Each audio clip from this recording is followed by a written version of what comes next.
Hey everyone, today I'm going to boil down the most important things that I think you need when it comes to booking your next or even your first commercial photo shoot. Let's get into it.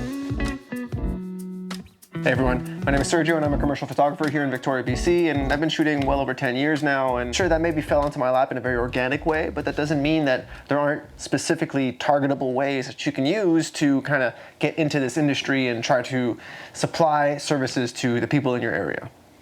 Now, the very first thing that I think you absolutely need to understand, master, know, is just your camera and every piece of gear that you do have.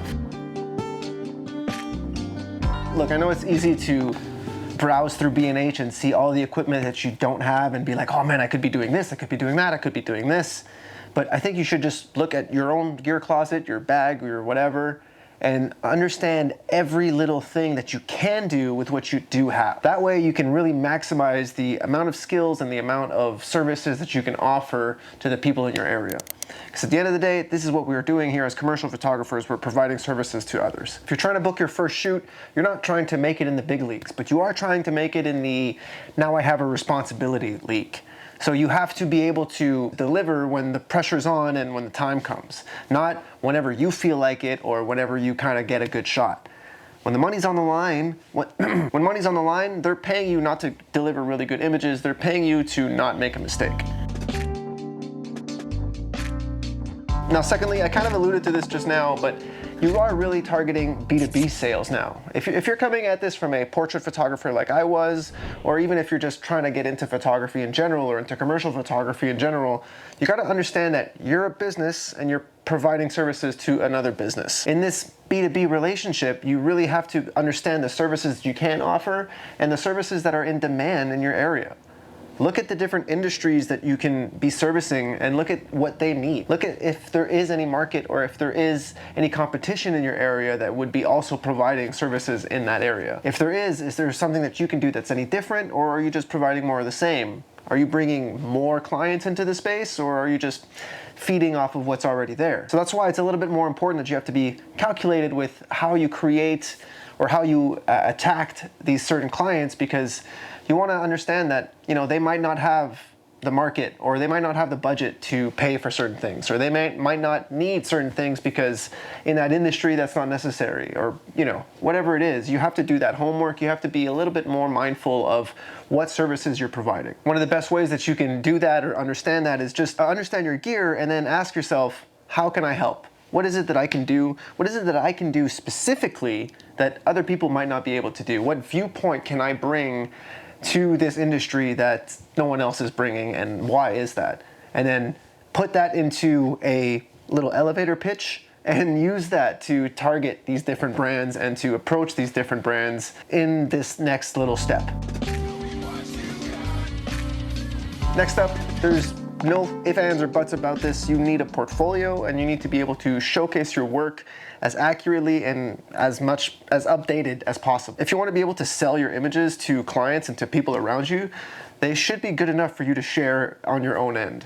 So don't be afraid, don't be shy, don't be ashamed, don't realize you're only getting 30 likes or whatever it is. It doesn't matter, it really doesn't. I get 20 likes per photo and I have a full-time career. It literally does not matter. It's just a way for you to showcase your work, put it out there, and have the right 20 people that are looking at it and be like, oh, that's exactly what I need, I'll book that. But you need to have a body of work that you can showcase and that you can tell people, this is my view on the world, this is how I would like to showcase your product, your whatever it is. You have to really market yourself in a way that's understandable to anyone who doesn't know you, anyone who doesn't know photography, anyone who just has a product, a service that they need to sell, and you're the perfect fit for what they need. It needs to be instantly recognizable as yours, and it needs to be something that's, oh, perfect, that's what I need. You're not gonna please everybody, but that's a good thing. And this kind of brings me to my next point. Emails suck, phone calls suck. Show up in person. Have a portfolio book or have a few printed out images with your name and your number and maybe some social media accounts and stuff on there. But show up in person and be a face to these business owners or to these people that you want to help and you want to service in the industry. Because you'll be so much more recognizable face to face as you are on a phone or on an email or a whatever at gmail.com. I can even think of this one time where I showed up to the wrong business because I was working for a different company that told me to go take pictures at this one business. And when I showed up there, they're like, oh no, they moved, they're not here anymore. But you're a photographer? Oh, can you leave us your card? I need some help with blah, blah, blah. And I ended up booking a contract like that. It's literally that easy. You only need to be, well, obviously it's only that easy if you're lucky, but you won't get lucky if you don't try, if you don't put yourself out there. And sometimes you just need to be the person with a camera in their hands that's closest to the person that has money in their hands for that exchange to happen. But you're not gonna be that person if you don't go in person, if you don't have a body of work to showcase, if you're not the trusted photography source in your area. So start doing that. Start going out there and being like, hi, these are the services I can help you with, and I know you guys are struggling in this kind of area. Oh, your social media is lacking. Would you like help in XYZ? I can give this, that, and the other. Oh, I can even schedule some posts for you guys for this amount of money. Come up with a plan and start, approaching these different areas, these different businesses, these different companies in your area that you want to help. If you can provide services to others, they can provide money to you. And it's that much of a, easy handshake. It's not like you need to convince people that they need a headshot because their one from 6 months ago is outdated. These are businesses that have products to sell, and you can take pictures of their products to help them sell them. That simple. Next up, this is kind of out of the left field for making money in photography, but go work with your friends. Go work with the people that you know that are really good at whatever it is that they do. Give them everything for free, work as much as you can with them. And if you're not sure about working for free, you can check out my video here on working for free and why I think you probably should be doing it. I think you really need to just provide as much as you can to your friends, because they don't charge your friends. Don't make money off them. But what I'm saying is they have friends, they have acquaintances, they have circles around them that don't know you. And those people, it will instantly have like a stamp of trustworthy approval from your friend because they've worked with you, and they could be like, oh, you did my buddy's images. Like, those looked really cool. Can I get something similar? How much would it be? And honestly, it's that simple.